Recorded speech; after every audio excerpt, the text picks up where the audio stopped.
Well, as I had my Dremel out doing a repair on another AG, I thought I might as well get round to a repair I've been meaning to do for quite some time.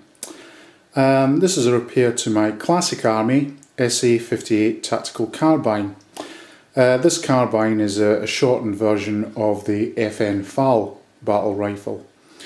The problem that I had was a breakage in the cocking lever here. Basically what happens is you pull this lever back to cock the gun. On the AEG, what this allows you to do is it pulls the ejection cover plate back here so you can get access to the hop up, which is one of those dial ones which you then dial up inside. So you do actually do this operation quite a lot. Having said that, the cocking action on this AEG is so cool that you do tend to dry cock it and release it quite a lot just for effect.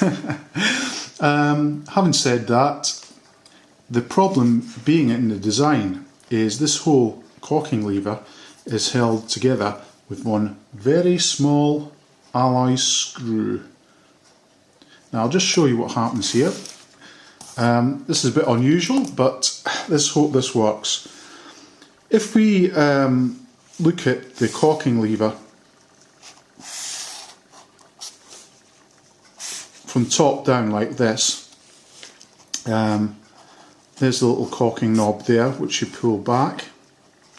Okay, you pull it back like that. The way it's held on is a small screw which goes part way through here. Now, my drawing is probably no exaggeration. There is not a lot of depth to this cocking lever. This screw doesn't go all that far in. And therein is the problem. With the cocking action back and forth like this screw was getting a lot of stress, and the screw thread in here eventually wore. So instead of being a nice up and down shape like that, it became sort of like that shape with the screw inside like this. Excuse my drawing. Take heart, this ain't.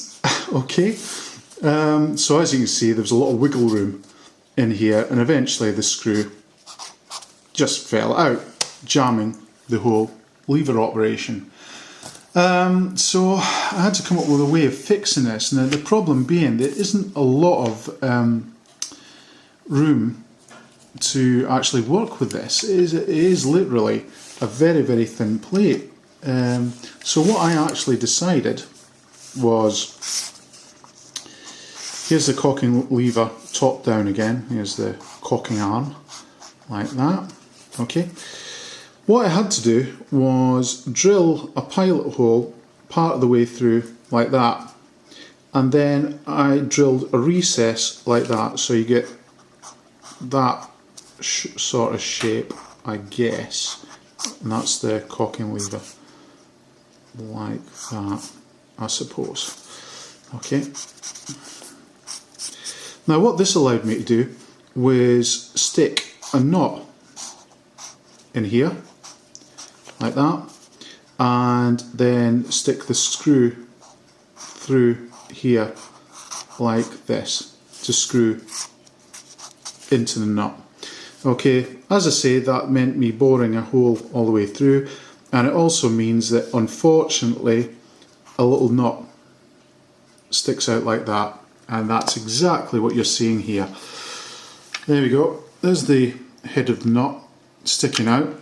It ain't pretty, I have to say, but it is now a very, very sturdy mend. The reason being now is that the screw that I used along the back and this through the back and this nut at the top here are both steel.